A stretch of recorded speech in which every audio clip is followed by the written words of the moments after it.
Hi hello, ഇന്ന് നമ്മൾ പഠിക്കാൻ പോകുന്നത് ഇമേജസ് ഓൺ നോട്ട്സ് എന്ന് പറഞ്ഞ ടോപ്പിക്കാണ്. എന്താണ് ഇമേജസ് ഓൺ നോട്ട്സ് എന്ന് പറഞ്ഞാൽ? അതായത് നമ്മുടെ പൈസകളുടെ മുകളിൽ, നോട്ടിൻ്റെ മുകളിൽ ആലേഖനം ചെയ്തിട്ടുള്ള ചിത്രങ്ങൾ ഏതൊക്കെയാണ് എന്നാണ് നമ്മൾ പഠിക്കാൻ പോകുന്നത്. നമുക്ക് ഓരോന്നായിട്ട് നോക്കാം. 20 രൂപ നോട്ടിൻ്റെ മുകളിൽ പതിച്ചിട്ടുള്ള ചിത്രമാണ് എല്ലോറ കേവ്സ്. എല്ലോറ കേവ്സിൻ്റെ ചിത്രമാണ് 20 രൂപ നോട്ടിൻ്റെ മുകളിൽ പതിച്ചിട്ടുള്ളത്. ഇനി 10 രൂപ നോട്ടിൻ്റെ മുകളിൽ സൺ ടെമ്പിൾ ഇൻ കൊണാർക്കിലെ സൂര്യ ക്ഷേത്രം. ഇനി 50 രൂപ നോട്ടിൻ്റെ മുകളിൽ പതിച്ചിട്ടുള്ളത് ഹംപിയുടെ ചിത്രമാണ്. 100 രൂപ നോട്ടിൻ്റെ മുകളിൽ റാണി കി വാവ്, അതായത് അതിന് പറയുന്ന മറ്റൊരു പേരാണ് ദ ക്വീൻസ് സ്റ്റെപ്പ് വെൽ. ഈ സാധനം അല്ലെങ്കിൽ ഈ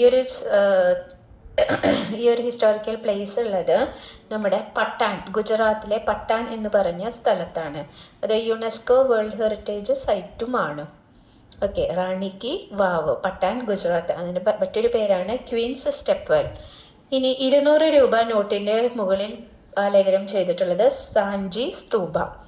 500 രൂപ നോട്ടിൻ്റെ മുകളിൽ ആലേഖനം ചെയ്തിട്ടുള്ളത് റെഡ് ഫോർട്ടാണ്. പിന്നെ നമുക്ക് 2000 രൂപ ഉണ്ടായിരുന്നു.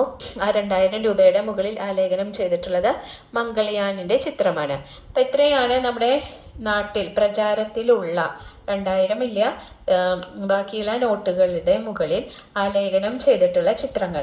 നമുക്കൊന്ന് ജസ്റ്റ് ഒന്ന് നോക്കാം. 10 രൂപയുടെ മുകളിൽ, ഓർഡർ ഞാൻ ഒന്ന് തെറ്റിപ്പോയി, 20ആണ് ആദ്യം വന്നത്, എന്നാലും ഞാൻ പറയുകയാണ്. 10 രൂപയുടെ നോട്ടിൻ്റെ മുകളിൽ സാധാരണ എല്ലാ ആളുകളുടെയും കയ്യിലുണ്ടാകുന്ന 10 രൂപ നോട്ട്, അതിൻ്റെ മുകളിൽ ആലേഖനം ചെയ്തിട്ടുള്ളത് സൺ ടെമ്പിൾ ഇൻ കൊണാർക്ക്. 20 രൂപ നോട്ടിൻ്റെ മുകളിൽ ആലേഖനം ചെയ്തിട്ടുള്ളത് എല്ലോറ കേവ്സ്. 50 രൂപയുടെ മുകളിൽ ഹംപി. 100ൻ്റെ മുകളിൽ റാണി കി വാവ്.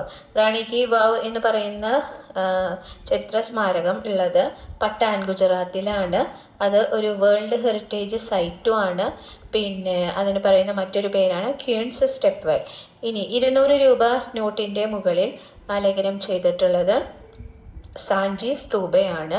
500 രൂപ നോട്ടിൻ്റെ മുകളിൽ ആലേഖനം ചെയ്തിട്ടുള്ളത് നമ്മുടെ റെഡ് ഫോർട്ടാണ്. 2000 രൂപയുടെ മുകളിൽ ആലേഖനം ചെയ്തിട്ടുള്ളത് മംഗൾയാനാണ്. Okay, thank you.